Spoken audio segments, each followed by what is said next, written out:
कर्मों को अच्छा कैसे रखा जाए, क्या किताब ये भी सिखाती है कि हम अपने कर्म को कैसे अच्छा रख सकते हैं? What are the qualities of God? Love, peace. Sir, Yogi Kathamrit का कौन सा ऐसा चैप्टर है जो आपको लगता है कि सबको पढ़ना चाहिए? हालांकि मुझे लगता है सारी बुक ही पढ़नी चाहिए, क्योंकि एक अगर तो आप क्रिया योग है। क्रिया योगा क्या चीज़ है और क्या पाथ है, और क्रिया योग के ऊपर चैप्टर है ऑटोबायोग्राफी ऑफ योगी में, वो तो कोई भी पढ़ सकता है। वो पढ़ने से ही हमें पता चल जाता है कि ये साइंटिफिक टेक्निक है। इससे आपकी ब्रेथ भी काम हो जाएगी, आपका हार्ट रेट भी कम हो जाएगा, आपके थॉट्स भी कम हो जाएंगे, तो फिर आपकी एनर्जाइज हो जाएगी बॉडी, बिकॉज सेंसेस में जो आपकी एनर्जी जा रही है वो विड्रॉ होके अंदर आ जाएगी। क्रिया योग के बारे में जनरली लोग नहीं बात करते हैं, थोड़ा सा हिडन टेक्निक है ये, और मैं समझती भी हूँ वो एक गुरु शिष्य परंपरा में ही आपको लेना चाहिए। जो क्रिया योगी हैं, नाम नहीं लूँगी मैं यहाँ पर, उन लोगों से कई बार मेरा डिस्कशन हुआ है, कुछ लोग मेरे नोन में भी हैं, वो बताते हैं कि आपको अपने जन्म भी याद आ जाते हैं, आपके पूर्व जन्म क्या हैं। और फिर जो योगानंद जी हम मानते हैं कि वो भी अवतार थे, उनको बोलते प्रेम अवतार, अवतार ऑफ लव। योगानंद जी ये भी कहते हैं you can find God in this life, this life. क्या डेथ को हम या डेथ ट्रॉमा को हम इस किताब के ज़रिए समझ सकते हैं? क्या वो अंडरस्टैंडिंग कभी डेवलप हो सकती है इस किताब के ज़रिए? क्योंकि अगर हमने लाइफ को समझ लिया, खुद को समझ लिया कि हम शरीर नहीं आत्मा है, ये सब कहते हैं, लेकिन क्या ये किताब हेल्प कर सकती है?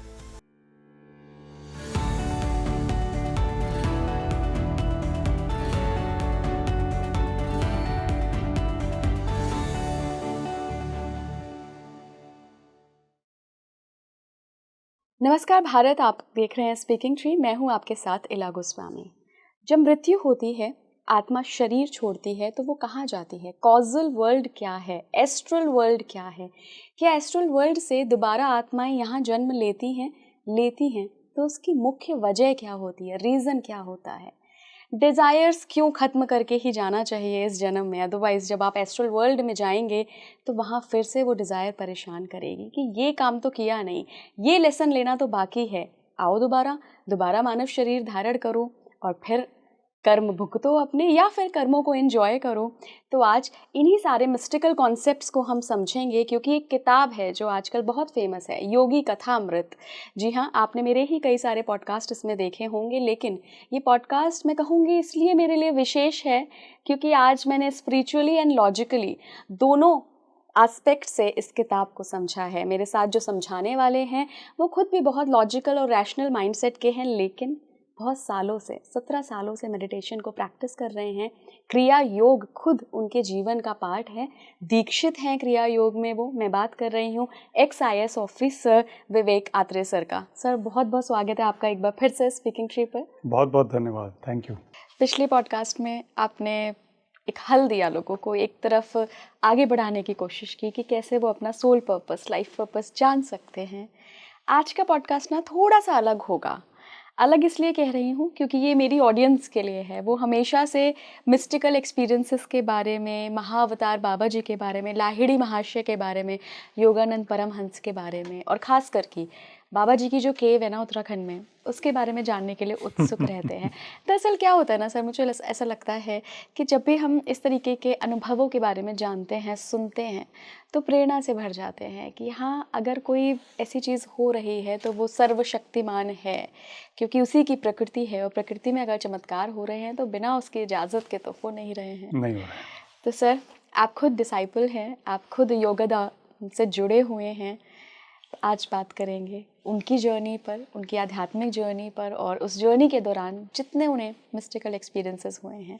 बिल्कुल बात करेंगे। और मैं भी एक डिवोटी हूँ, एक रास्ते पे हूँ, तो लेकिन मुझे लगता है कि जो रास्ते पे चलने लगता है ना, तो गॉड, भगवान आपकी तरफ दौड़ने लगते हैं, तो वो ज़्यादा डिस्टेंस कवर करते हैं। आप थोड़ा सा डिस्टेंस कवर करो तो वो ज़्यादा डिस्टेंस कवर कर रहे हैं।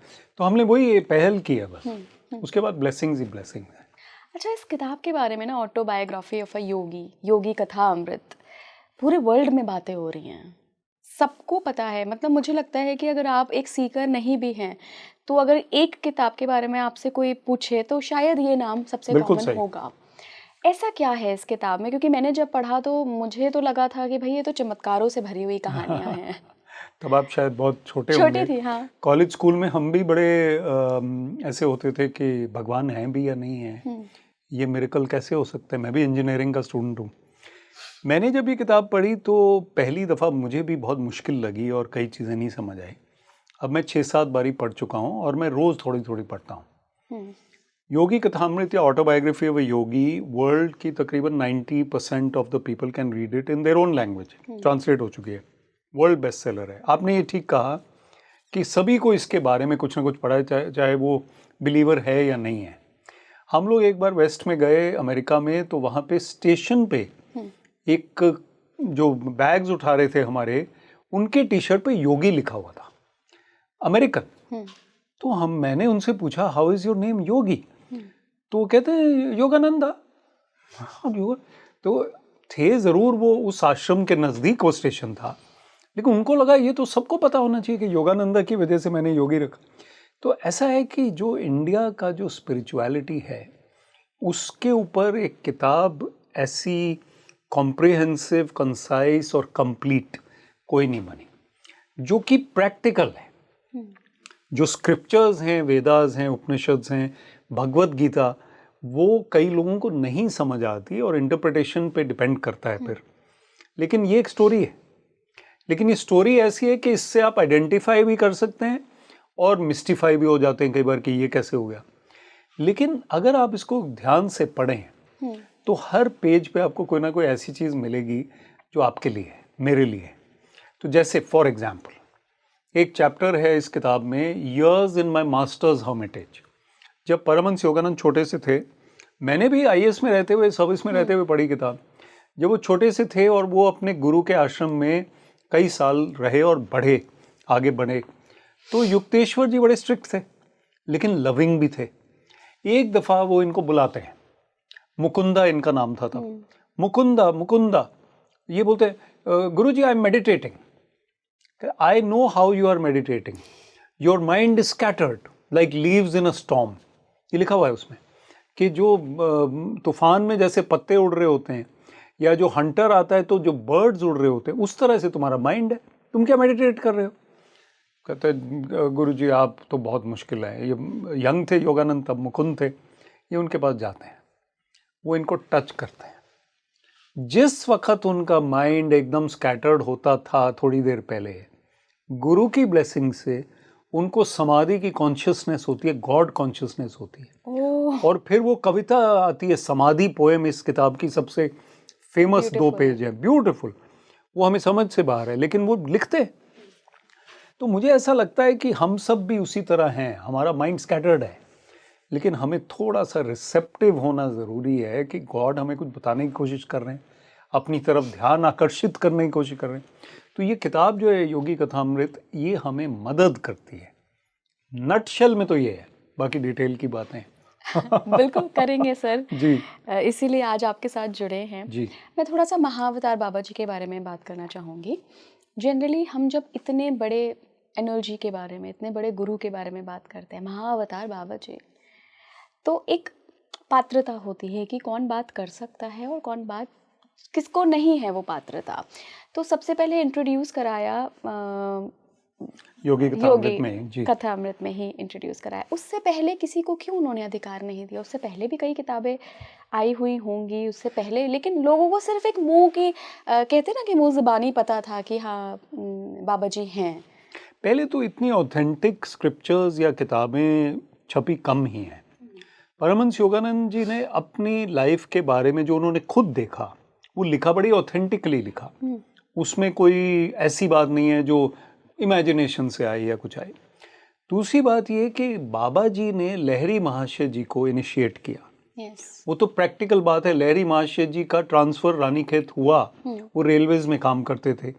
1800 समथिंग में वो गए, वहाँ पे गए तो बाबा जी उनको मिले, उन्होंने उसके बारे में वर्णन किया। जब उन्होंने वर्णन किया तो आगे उन्होंने फिर लहरी महाशय जी ने युक्तेश्वर जी को सिखाया, युक्तेश्वर जी ने योगानंद जी को सिखाया, तो डायरेक्ट कांटेक्ट हो गया ना। तो इसलिए जो योगानंद जी बाबा जी के बारे में लिख रहे हैं, वो जैसे अपने मान लीजिए ग्रेट ग्रैंडफादर के बारे में लिख रहे हैं। तो इसलिए वो गुरु के गुरु के गुरु के बारे में लिख रहे गुरु हैं। शिष्य परंपरा में बिल्कुल, आ गई गुरु बात। शिष्य परंपरा में लिख रहे हैं। तो ऐसा नहीं कि कहीं सुनी बात है, डायरेक्ट परसेप्शन है। और फिर जो योगानंद जी हम मानते हैं कि वो भी अवतार थे, उनको बोलते प्रेम अवतार, अवतार ऑफ लव।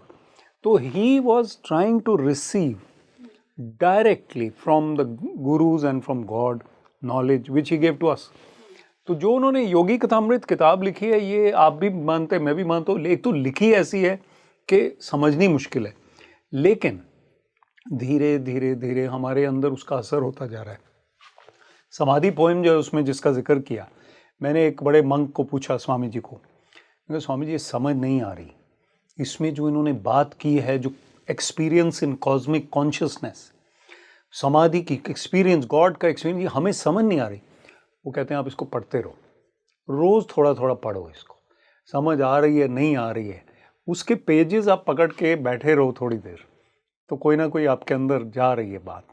तो यही है, हमें इंटेलेक्चुअली समझ नहीं आती ये चीज़ें, हमें इंट्यूटिवली समझनी है, वो मेडिटेशन से बनती है। तो ये योगी कथामृत भी ऐसी चीज़ है, धीरे धीरे पता चली। तो बाबा जी की जो बात है वो ऑथेंटिक इसलिए है कि योगानंद जी उन्हीं के गुरु शिष्य परंपरा से, आपने ठीक कहा। बिल्कुल।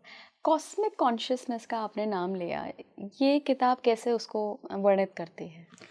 तो एक चैप्टर है an experience in cosmic consciousness, जिसमें ये किस्सा होता है कि वो मेडिटेशन करने की कोशिश कर रहे हैं और उनको बुलाते हैं, क्योंकि योगानंद जी बचपन से मेडिटेशन कर रहे थे और अब मान लीजिए 15-16 साल के हो गए थे। 15 साल या 12 साल से भी मेडिटेशन अगर कर रहे थे तो काफ़ी एडवांस्ड हो चुके थे, और भी डीप मेडिटेशन रेगुलर कर रहे थे। अगर हम और आप बचपन से मेडिटेशन कर रहे होते, मुझे आपका नहीं पता है, तो हम भी बहुत एडवांस हो जाते हैं अभी तक। लेकिन उस वक्त गुरु का एक ब्लेसिंग भी चाहिए कि कॉस्मिक कॉन्शियसनेस तक पहुंचने के लिए, जैसे मैंने कहा, आपने 2 कदम बढ़ाए तो भगवान कई कदम उठा के आपकी तरफ आ रहे हैं। तो इन्होंने कोशिश की, मेडिटेशन बहुत साल किया, गुरु ने इनको ब्लेस किया, गुरु ने सिखाया। तो उस वक्त कॉस्मिक कॉन्शियसनेस में गुरु ने इनको इनेबल किया कि वो एक्सपीरियंस कर पाए। और बाद में योगानंद जी खुद कई बार समाधि में गए, या रामकृष्ण परमहंस के बारे में ये लिखा जाता है कि वो शिष्यों के बीच में एकदम मेडिटेशन करते हुए एकदम गिर जाते थे। दया माता जी जो परमहंस योगानंद जी की सक्सेसर थी इसमें, पहले राजश्री जनकानंद जी थे योगानंद जी के जाने के बाद, संस्था के प्रेसिडेंट, फिर दया माँ, वो भी कई बार मेडिटेशन करते हुए एकदम से she would become unconscious, seemingly unconscious, but in cosmic consciousness.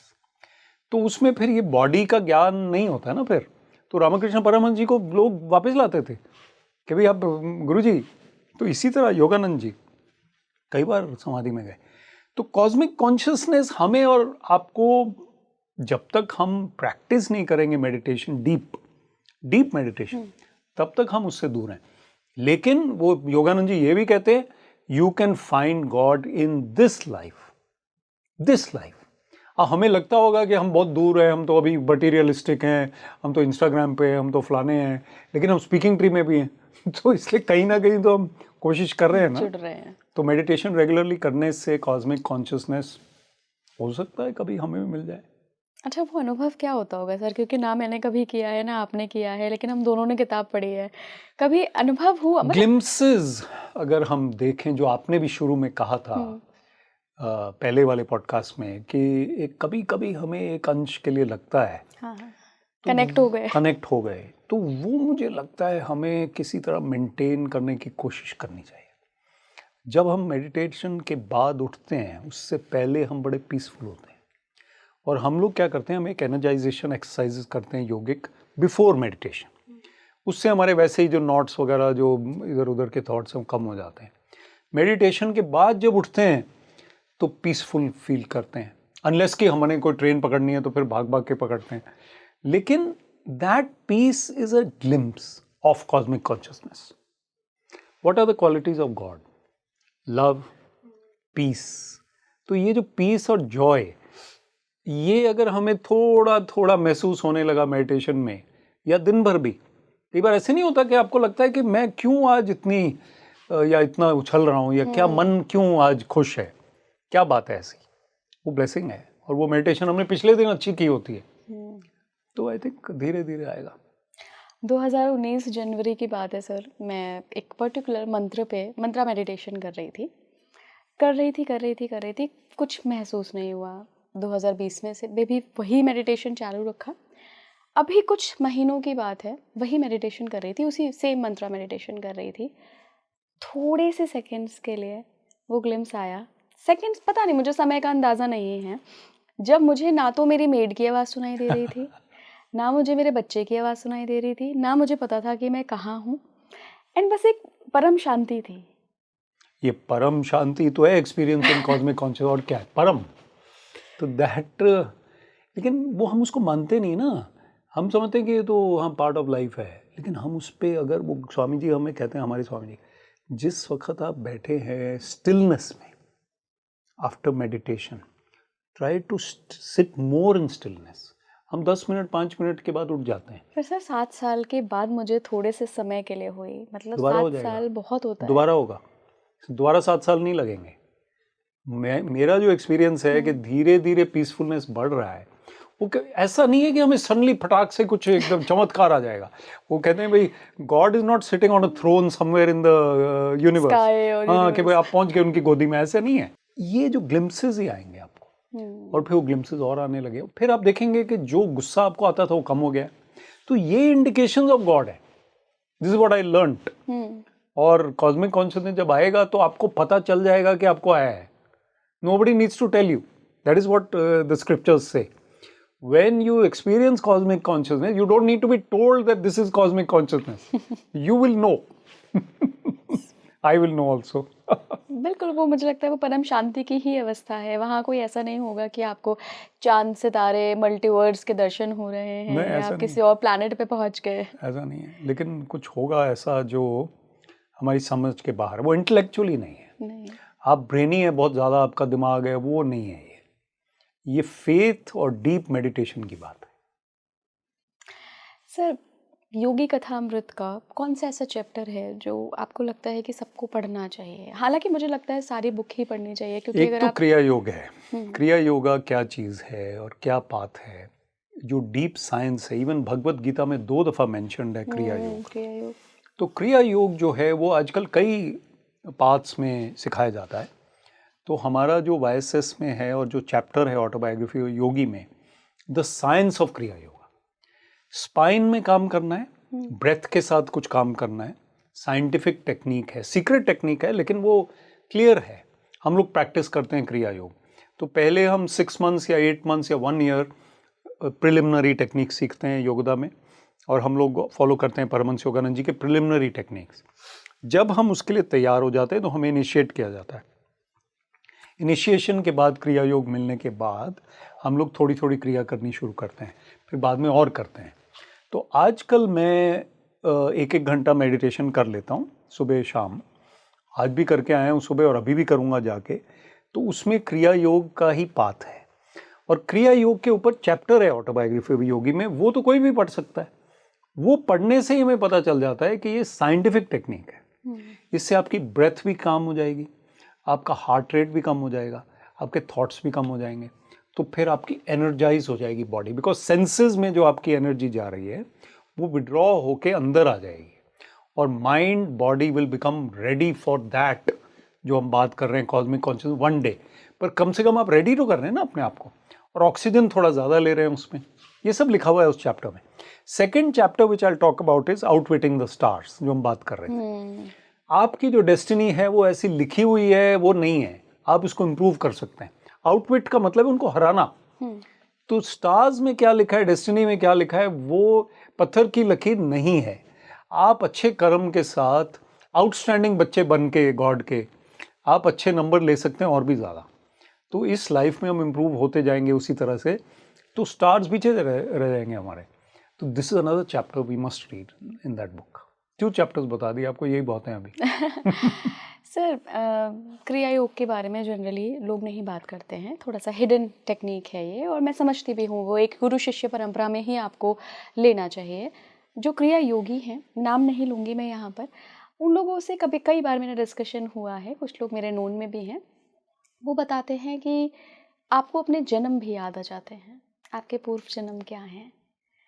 अगर ये आप डीप होता है। मेडिटेशन क्रिया योग का करेंगे हम्म, तो मैं आपको एक चीज़ बताता हूँ कि जो ये बातें हैं ये भी उतनी इम्पोर्टेंट नहीं है कि पिछले जन्म याद आ भी जाते हैं तो कुछ लोग पास्ट लाइफ रिग्रेशन कराते हैं, वहाँ भी याद आ जाते हैं, कहते तो यही है। क्रिया योग का पर्पस वो नहीं है। तो जब वो पर्पस नहीं है, वो बाय प्रोडक्ट है तो है, ठीक है, कोई बात नहीं, याद आ जाते हैं, ठीक है, अच्छी बात है। आई थिंक अंडरस्टैंडिंग जो है वो इंट्यूटिवली बढ़ जाती है। जो इंट्यूशन है वो हमारा सिक्स सेंस है, वो मेडिटेशन से बढ़ता है। फिर वो डीप अंडरस्टैंडिंग आती है लोगों की। अच्छा, आपका एक कॉन्शियसनेस एक्सपैंड होने का ये भी तात्पर्य है nature. I was in service में, बर्ड्स के बारे में कभी मुझे ज्ञान ही नहीं था ज़्यादा, ना इंटरेस्ट था। फ्लावर्स के मुझे नाम ही नहीं पता थे। अब मैं नेचर में गया भी तो इतना स्पोर्ट्स में मैं था। अब मुझे बर्ड्स की एक एक आवाज़ सुनाई देती है, एक एक, और मैंने बर्ड ऐप भी रखी हुई है जिससे मुझे उनका नाम भी पता चलता है। Plants, birds, breeze, trees, nature God की मैनिफेस्टेशन है। हम देखते हैं वो कौन चित्रकार है, गाना था, चित्रकार तो वही है।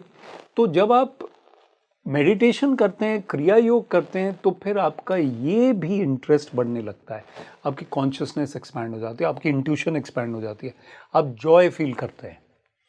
मेरे लिए as a practical person, you consider me to be a practical person from service and motivation, लेकिन मेरे लिए ही ये है, आपके लिए है, सबके लिए है। This is important. इनिशिएशन आपका यानी कि दीक्षा कब हुई आपकी? 2008, 17 ईयर्स हो गए। 17 साल। हाँ जी, तब से क्रिया योग मेडिटेशन चल रहा है। और मेरी वाइफ की उससे भी 5 साल पहले हुई, 5-6 साल पहले, तो वो मेरे से आगे थी। और मैं उनसे मजाक करता हूँ, अभी भी उतने ही साल आगे हैं, ना वो डिस्टेंस कम हुआ ना बढ़ा। तो मैं भी जॉगिंग उतनी रनिंग कर रहा हूँ, वो भी कर रही हैं, डिस्टेंस सेम है। सेम है। तो अगर डिस्टेंस बढ़ जाता तो मैं भी उदास हो जाता। तो कौन किसकी वजह से वो आए? पहले आए। उनको ऑटोबायोग्राफी ऑफ योगी एक ब्रिगेडियर प्रेम कुमार साहब ने दी। वो ब्रिगेडियर प्रेम कुमार साहब, और ये प्रेम अवतार की हम बात कर रहे हैं तो नाम भी बड़ा ज़बरदस्त। तो प्रेम कुमार जी बड़े खूंखार किस्म के फौजी जाने जाते थे, वो खुद ही कहते हैं, वेरी फायरी टेम्परामेंट। वो बाद में रेकी, मेडिटेशन, ऑटोबायोग्राफी ऑफ योगी, इन चीज़ों में बिलीव करने लगे, काफ़ी करने लगे मेहनत। तो नीना मेरी वाइफ को उन्होंने किताब दी और नीना ने पढ़ा कि चलो पढ़ लेते हैं, पढ़ ली। उसके बाद अट्रैक्शन हुआ कि क्या है आगे, क्या है लेसन्स ऑफ मेडिटेशन, तो वो शुरू हो गई। हमारे छोटे छोटे बच्चे थे, तो मैं कहता यार तुम बच्चों का ध्यान रखो, क्या मेडिटेशन इतनी लंबी कर रहे हो। फिर वो और करने लगे, फिर मैं भी करने लगा, देख के कि बेनिफिट है। तो I think we benefited, and then the spiritual path is beautiful path. फिर आपको छोटी छोटी चीज़ें तंग नहीं करती ज़्यादा, टेंशन्स कम हो जाती हैं। तो फिर आपको लगता है कि लाइफ को हैंडल करना भी आसान हो गया थोड़ा सा। और कई ब्लेसिंग्स आई उसके बाद, बहुत ब्लेसिंग्स आती हैं।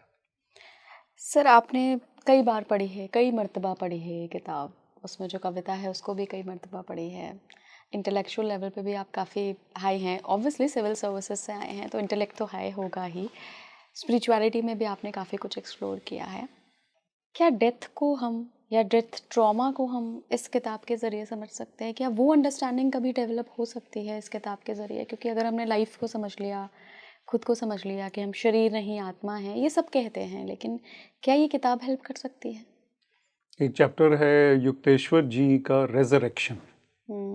परमहंस योगानंद जी के गुरु जब वो चले जाते हैं इस दुनिया से, तो परमहंस योगानंद जी लिखते हैं कि वो उनके आगे प्रकट हुए और उनसे बातें की, और उन्होंने उनको पकड़ के झप्पी भी डाली और पकड़ के छोड़ा नहीं कि मेरे गुरु मैं जाने नहीं दूंगा आपको। अब उनसे बात जो करते हैं, वो जो चैप्टर है उसमें हमें एस्ट्रल वर्ल्ड और कॉजल वर्ल्ड, जो हायर वर्ल्ड्स हैं, उनके बारे में ज्ञान होता है।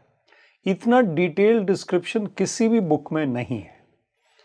उसमें पता चलता है कि डेथ के बाद एस्ट्रल वर्ल्ड में हम लोग जाते हैं। उस एस्ट्रल वर्ल्ड में हमारा शरीर नहीं होता, लेकिन हमारा क्या लाइफ होती है वो लिखा है, और यहाँ के जो कर्म हैं वो लेके जाते हैं, और एस्ट्रल वर्ल्ड में भी हम कर्म बनाते हैं, और फिर हम कॉजल वर्ल्ड में जाते हैं अगर हम अच्छे और हो जाते हैं। एस्ट्रल वर्ल्ड से हम वापस आ जाते हैं इस वर्ल्ड में, क्योंकि उसमें मजाक में भी एक टॉक में है, आपको पिज्ज़ा बहुत अच्छा लगता है, सीरियस बात है लेकिन फनी भी है। पिज़्ज़ा इतना अच्छा लगता है कि आप चले गए और उतने पिज़्ज़ा नहीं खाया आपने जितने आप चाहते थे, तो आप वापस आएंगे।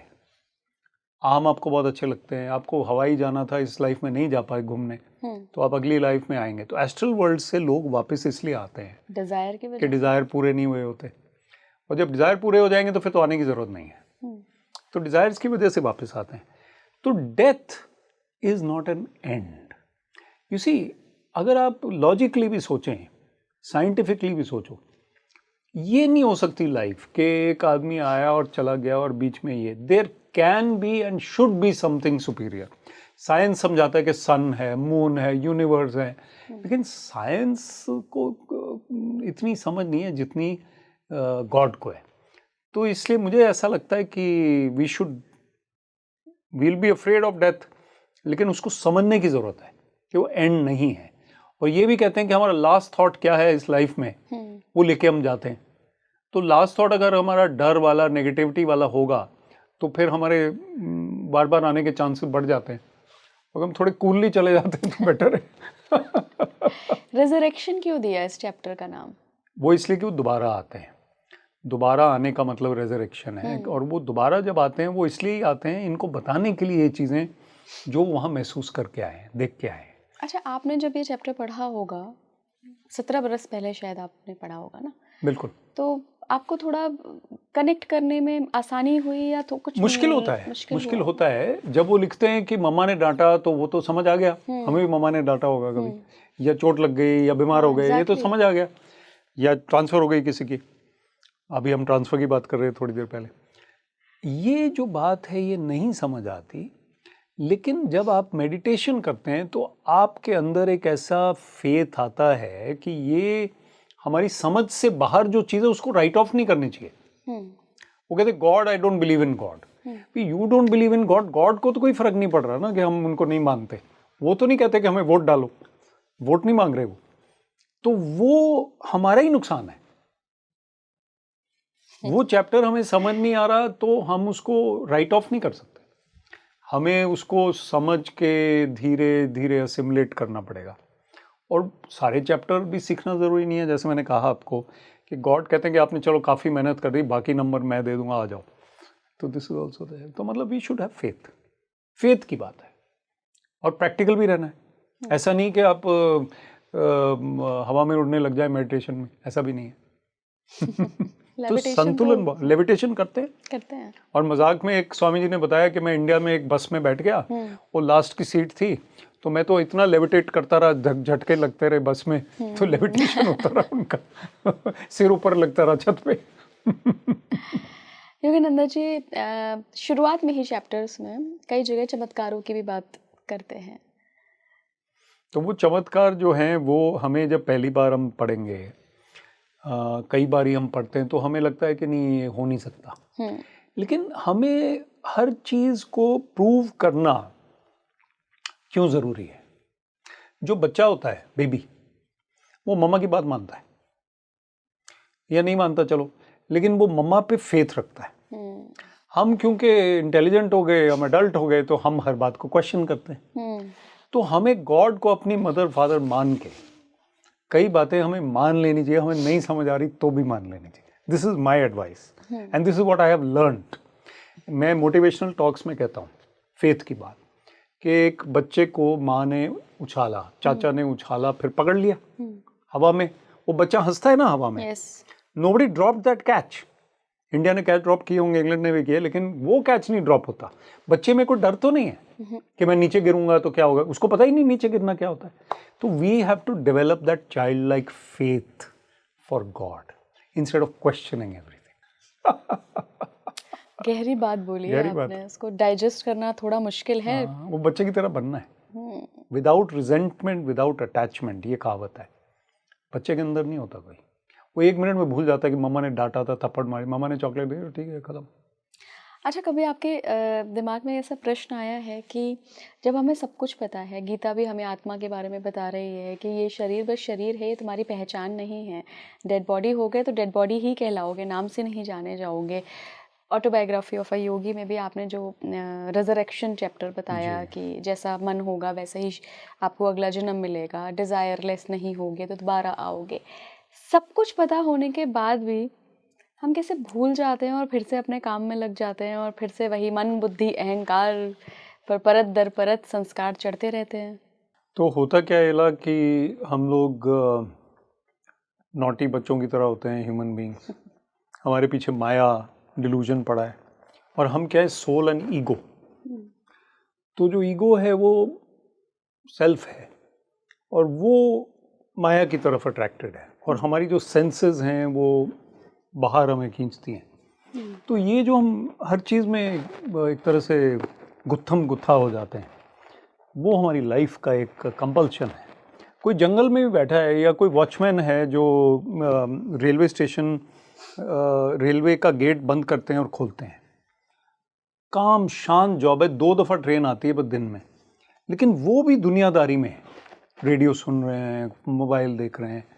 तो हमारा जो बाहर का खिंचाव है वो ज़्यादा है, तो इसलिए हम लोग नॉटी चीज़ों में पड़े, नॉटी मीन्स के दुनियादारी में पड़े रहते हैं और वो अट्रैक्शन है। उसमें आजकल डिस्ट्रैक्शंस बहुत ज़्यादा हैं, तो socialising, television, money making, other things इसमें पड़ जाते हैं। फिर लेकिन हम जब ख्याल आता है हमें, कई लोगों को ठोकरें मिलती हैं तब आते हैं और कई लोग अपनी इच्छा से भी आ जाते हैं। हमें भी कभी ठोकरें मिली होंगी, तो यही जद्दोजहद चलेगी फिर जब तक आपका जो राइटियस सेल्फ है। और भगवत गीता में, महाभारत में जो बैटल ऑफ अर्जुन भी यही है कि Arjun doesn't want to fight the righteous battle, he is very connected to his habits and his tendency, संस्कार, वो संस्कारों से जुड़े हुए हैं। तो वो जो संस्कार हैं उनको छोड़ना नहीं चाहते वो, और वो उधर को जाना नहीं चाहते, पांडवों की तरफ से कौरवों से लड़ना नहीं चाहते। तो हमें लड़ना ही पड़ेगा, लेकिन हम भी अर्जुन हैं और हमारे अंदर जो युद्ध है वो हम लड़ेंगे। तो और वो जब हम जीतेंगे नहीं जब तक, तब तक हम पास होकर यहाँ से निकलेंगे नहीं, तब तक फेल होकर वापस आते रहेंगे। सर, अगर मैं आपकी जर्नी देखूं, जब हम एक आईएएस ऑफिसर, आईपीएस ऑफिसर या जो भी ऐसे बड़े पद पे तैनात लोग होते हैं, एक अलग काफिला चलता है उनके साथ। कहीं ना कहीं मैंने लोगों से सुना है कि एक ईगो आ जाता है और वो बहुत जाहिर सी बात है, उसमें कोई कभी आपने ऐसा महसूस किया कि यार ईगो आ रहा है और ये नहीं आना चाहिए, और आया तो फिर उसका हल क्या था? कई बार ऐसा होता था कि फ़ोटो आ गई अखबारों में, टीवी वाले पहुंच गए और इंटरव्यू हो रहा है, बहुत कुछ हो रहा है, और सोशल मीडिया पे आ गए, फ़ोटो आ गई, ये हो गई। लकीली मेरे साथ क्या हुआ कि मेरा जो सेकंड इनिंग्स है उसमें और भी ज़्यादा है। मैं आपके पॉडकास्ट में आ रहा हूँ, उधर मेरी कोई सेल्फी लेने आ रहा है, कोई कुछ कर रहा है, कोई पोस्ट आ गई, कोई एक आ गया स्टूडेंट का, मैं टॉक दे के आया कहीं यूनिवर्सिटी में, शूलिनी यूनिवर्सिटी सोलन, बहुत बढ़िया यूनिवर्सिटी, वहाँ पे टॉक दे के आया तो स्टूडेंट का मैसेज आया, सर यू किल्ड इट। ये किल्ड इट क्या है? विच मीन्स कि बहुत बढ़िया था आपका। तो ये ग्लैमर मेरा तो लाइफ में है। आईएएस आईपीएस में काफ़ी होता है, लेकिन फिर भी ठहराव वाले लोग ठहराव ही रखते हैं। अगर कोई मेड है, कोई रिक्शा चलाते हैं, वो भी ईगो रख सकते हैं, ईगो वो भी रख सकते हैं। हाँ, यहाँ पे आपके पास मौका ज़्यादा ईगो रखने का, लेकिन अगर आप फिर भी ज़मीन पे पैर रखते हैं तो आपकी इज्जत ज़्यादा है। And what is the earning of life? Goodwill, reputation, image, और कोई अर्निंग नहीं है, बाकी सब बेकार है। तो मैं इनको बोलता हूँ कितनी लंबी गाड़ी चाहिए? सबसे बड़ी गाड़ी आपको मिल गई, उसको 6 महीने के बाद आप उसको भी पुरानी समझोगे। तो ultimately the race is not for these things, race is with in.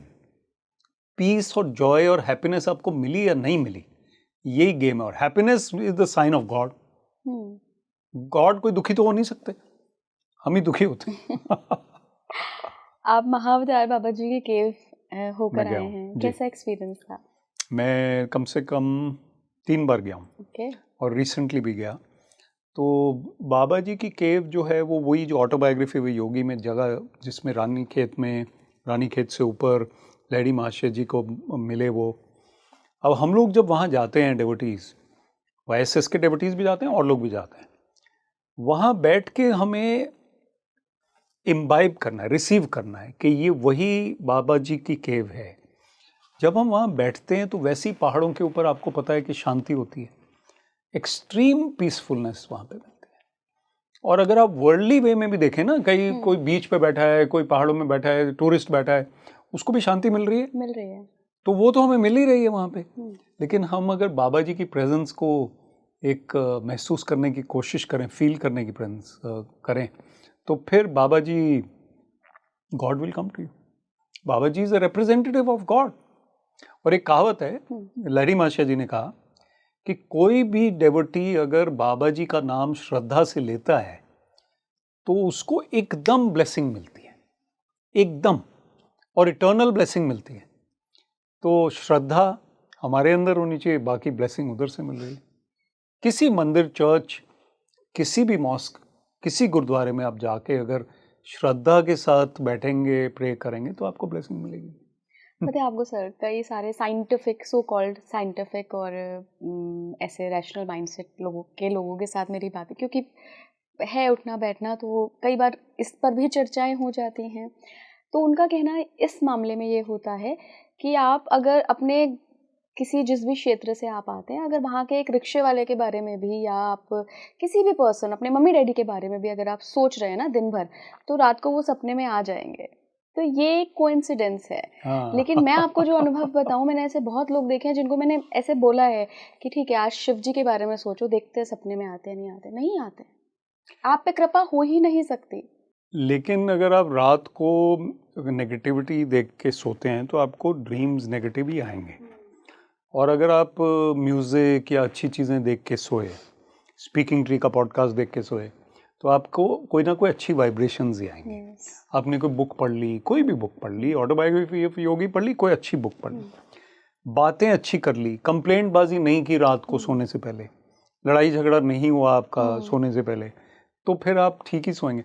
तो कहीं ना कहीं इसका इंट्यूटिवली असर होता ही होता है हमारे अंदर। तो सर पता कैसे करें कि कृपा हुई है या ये सिर्फ दिन भर सोचा है उनके बारे में इसलिए आ रहे हैं? ज़्यादा एनालाइज नहीं करना चाहिए। मुझे ऐसा लगता है कि हमें वो बच्चे की तरह ही होना है कि मम्मा खुश है, बस हमें ना ज़्यादा हम होशियार हैं, हम लोग बहुत होशियार हो गए हैं, तो हम लोग एनालाइज, ओवर एनालाइज करते हैं। अब जो लोग कहते हैं कि अट्रैक्शन जो है गॉड के प्रति वो मतलब कोइंसिडेंटल है, या वो जो भी ठीक है, वो भी ठीक है, but gradually you realise that faith is the only answer.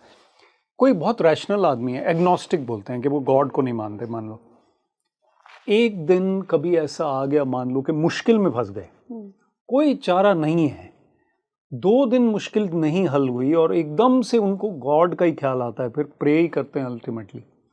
तो why should that situation come? Make God your good weather, fine weather friend. मतलब जब अच्छा चल रहा है तब उनको बुलाओ, मुश्किलों में क्यों बुलाना है? आ जाएंगे वो, लेकिन अच्छे वक्त में भी बुला लो। Think about him, believe in him, be scientific, be practical, but have faith in God. That is the balance. बिल्कुल सर, कभी आपसे इस बारे में भी चर्चा करेंगे जी कि गॉड कौन है। वो तो मुझे भी पता करना है। आई होप जल्दी आपको पता लगे तो हम भी उस पर एक वो बातचीत रखेंगे। बताने से बात नहीं बने, पता तो कुछ लोगों को है, वो बताते रहते हैं, हमको समझ नहीं आता। इंट्यूशन हमारी तभी बनेगी जब हम अंतर ध्यान होंगे, वो जरूरी है। आखिरी में सिर्फ आपका कोई ऐसा मैं अनुभव लेना चाहूँगी जो इस किताब को पढ़ने के बाद आपको हुआ है। एक बार ही ऐसा हुआ कि काफ़ी मुश्किल चल रहा था कुछ करियर में, तो उसमें आया एक कोट, पहले मैं इंग्लिश में बता देता हूँ फिर हिंदी में। वो कहते हैं, दो mains inclination for landing into trouble appears to be endless, the infinite succor is even more powerful. जितनी मर्जी तुम गड़बड़ कर लो वो सुधार देगा। वो पेज खुल गया मैं जब उस दौर में था, का जो मर्जी गड़बड़ हो ये सुधार देंगे। तो फिर फेथ की बात है। मुझे लगा कि बात तो ठीक है कि ये सृष्टि चल रही है। वो एक फॉरेनर इंडिया में, आपको पता ही होगा, ऑटो रिक्शा में बैठ गया, वो आधे घंटे की ऑटो रिक्शा के जर्नी के बाद कहता है अब मुझे पता है कि इंडिया में ही गॉड तो इंडिया में ही है, क्योंकि मैं तो 6 बारी मरते मरते बचा ऑटो में। तो गॉड है, यही बहुत बड़ी बात है। हम जब गड़बड़ों में फंसते हैं तो हमें वो पता चलता है। Autobiography of Yogi will, and there is a saying about the Gita, the Gita will shed light on that part of your journey wherever you are. आप नर्सरी में, केजी में, तो भी आपको रोशनी मिलेगी। आप पीएचडी तक पहुंच गए हैं, बहुत स्पिरिचुअल हो गए हैं, वहाँ भी आपको रोशनी मिलेगी। इसी तरह जो हमारी धार्मिक किताबें, ऑटोबायोग्राफी योगी भी है, वो आपको आंसर देती है किसी भी। तो मैं खुद देख चुका हूँ। कर्मों को अच्छा कैसे रखा जाए, क्या किताब ये भी सिखाती है कि हम अपने कर्म को कैसे अच्छा रख सकते हैं? सिखाती है। अब जैसे मैं कई बार एग्जांपल देता हूँ कि एक बच्चा टॉफ़ी 2 पड़ी हैं टेबल पे, एक उसके लिए, एक उसके फ्रेंड के लिए, ब्रदर सिस्टर के लिए, दोनों खा गया। अब जब मम्मा आती है तो कहाँ गई, वो पता नहीं कहाँ गई, तो वहीं से गड़बड़ शुरू हो जाती है। तो कर्म गलत हो गया, 3-4 साल का बच्चा ही गड़बड़ कर गया। तो ये जो टॉफ़ीज़ हैं बड़े होने पे चेंज हो जाती हैं, वो बड़ी बड़ी चीज़ें हो जाती हैं। किसी के साथ आपने कुछ गलत पेपर वर्क कर दिया, किसी का नुकसान कर दिया, गलत बोल दिया, कोई झूठ बोल दिया, तो उसमें मुश्किल हो जाती है। तो होता क्या है कि हम लोग धीरे धीरे कर्म को अच्छा करने के लिए कोशिश ही कर सकते हैं, लेकिन सबसे पहले हमें पता होना चाहिए कि कोशिश करनी है। Awareness. There are people till the end of life. एक ऐड आती थी ना, वो जो उनके बेचारे दादाजी जो बेड पे हैं वो जा रहे हैं, और वो फेविकोल की या किसकी ऐड थी, वो पानी की ड्रॉप गिरती नहीं, पता नहीं वो 1 मिट जाता है, 000 लिखवा देते हैं वो उनसे, अंकल से जाते हुए कि बिल में और 1 0 बढ़ा दो इसका। अच्छा, 1 लाख की जगह 1 करोड़ हो जाएगा, 1 करोड़ की जगह 10 करोड़ हो जाएगा। लेकिन वो पानी की बूंद एक गिरती है 1 के ऊपर, वो 1 मिट जाता है, तो 0 रह जाता है। तो जो हमारा ये एक ग्रीड है, उसका लिमिट होना चाहिए ना भाई। तो ये लाइफ के एक्सपीरियंसेस हमें सिखाते हैं। मैं luckily I have never been fascinated much. My father had a very impeccable reputation, luckily मेरी भी वैसी रही। कोई हमें कभी लस्ट नहीं था किसी चीज़ का, लेकिन इज्जत, गुडविल, अच्छाई, अब कोई मिलता है तो सर आप, तो वो अच्छा लगता है ना, वो है असली चीज़।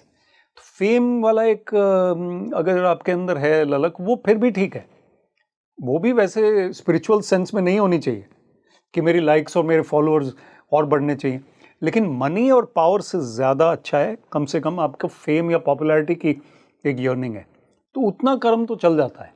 आपने कर्मों की बात की, तो बहुत ज़्यादा नेगेटिव कर्म को थोड़ा कम करते जाओ, इम्प्रूव होते जाओ, अपना वर्जन 16 तक ले आओ।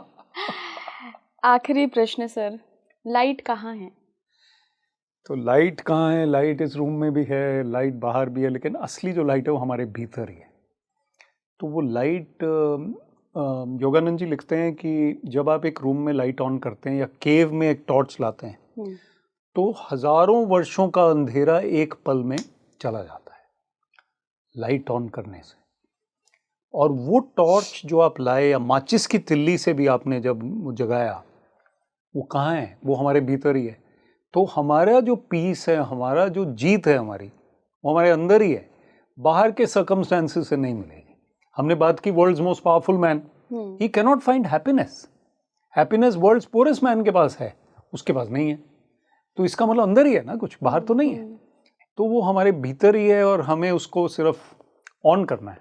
ऑन कैसे करना है? थोड़ा सा अच्छाई कमा के, लोगों को हेल्प करके, अच्छी लाइफ जी के, और फिर स्पिरिचुअल एफर्ट करके। These are the ways. Perfection is not possible. अपना एफर्ट करके गॉड को बोलो, गॉड मैंने कोशिश कर लिया, बाकी आप जानो। हाँ, कर्म हमारे हाथ में है, फल उसी के हाथ में है। उसी के हाथ में। सर बहुत बहुत धन्यवाद आपका जुड़ने के लिए। और मैं क्या बताऊँ, ऐसा लग रहा था कि सारी बुक आज फिर से सही तरीके से, सही मायनों में डिकोड हुई है। तो हर कोई माध्यम बनता है, मुझे लगता है आज मेरे ऑडियंस के लिए आप माध्यम बने हैं। धन्यवाद, बहुत बहुत। आपको कैसा लगा ये पॉडकास्ट मुझे ज़रूर बताइएगा। अगर क्रिया योग में आपकी जर्नी शुरू हो चुकी है तो भी मुझे कमेंट बॉक्स में बताइएगा। और कहीं ना कहीं थोड़ा सा इंट्रोस्पेक्शन करिए कि आप कैसे इंसान हैं, आपको कौन सी विचारधारा अट्रैक्ट करती है, क्या आपकी स्पिरिचुअल जर्नी शुरू हुई है या आप कोशिश कर रहे हैं कि कहीं ना कहीं से शुरू हो। अगर ऐसा है तो जाइए हमारे चैनल पे और देखिए हमारे बाकी अदर पॉडकास्ट, कहीं ना कहीं से हेल्प मिलेगी आपको। जुड़े रहिए स्पीकिंग ट्री के साथ। नमस्कार भारत, आप देख रहे हैं स्पीकिंग ट्री। मैं हूँ आपके साथ इला गोस्वामी। सोल जर्नी के बारे में जानना चाहते हैं, अपनी लाइफ का पर्पस डिकोड करना चाहते हैं, अगर आपके मन में ये सब प्रश्न आ रहे हैं ना, तो समझिए कि कहीं ना कहीं ईश्वर चाहते हैं कि आपकी आध्यात्मिक यात्रा, स्पिरिचुअल जर्नी शुरू हो जाए, या अगर शुरू हो चुके हैं और आपको पता नहीं है तो वो कहीं ना कहीं एक सही रूप में आगे बढ़े, क्योंकि ये सामान्य प्रश्न नहीं हो सकते। इतने केओस में, इतनी भाग दौड़, इतने कंपटीशन में अगर ये मन में प्रश्न आ रहा है तो कहीं तो डिवाइन लाइट पड़ रही है आप पर, कहीं ना कहीं विचारों में वो ईश्वर का गुण वापस से जाग रहा है आपके अंदर। तो आज के पॉडकास्ट में एक ऐसे शख्सियत को हमने इनवाइट किया है स्टूडियो में, जिनकी अपनी जर्नी कुछ ऐसी ही प्रेरणा से भरी हुई रही है। उनका करियर शुरू हुआ देश की सबसे सम्मानित service UPSC civil service, IAS officer रह चुके हैं, नौकरी छोड़ी और उसके बाद एक नई जर्नी पर निकल गए। और वहाँ भी उनकी जर्नी रुकी हुई नहीं है। मोटिवेशनल स्पीकर हैं वो, कई किताबें लिख चुके हैं, लोगों को प्रेरित कर रहे हैं, यूथ की लाइफ बदलने में स्पिरिचुअली भी और मटेरियलिस्टिकली भी हेल्प कर रहे हैं। मैं बात कर रही हूँ, आप सभी कई सारे पॉडकास्ट में उनसे मिल चुके हैं, रूबरू हो चुके हैं, लेकिन स्पीकिंग ट्री पर आज पहली बार आप उनसे मिलेंगे। मैं बात कर रही हूँ एक्स आईएएस ऑफिसर विवेक आत्रे सर का।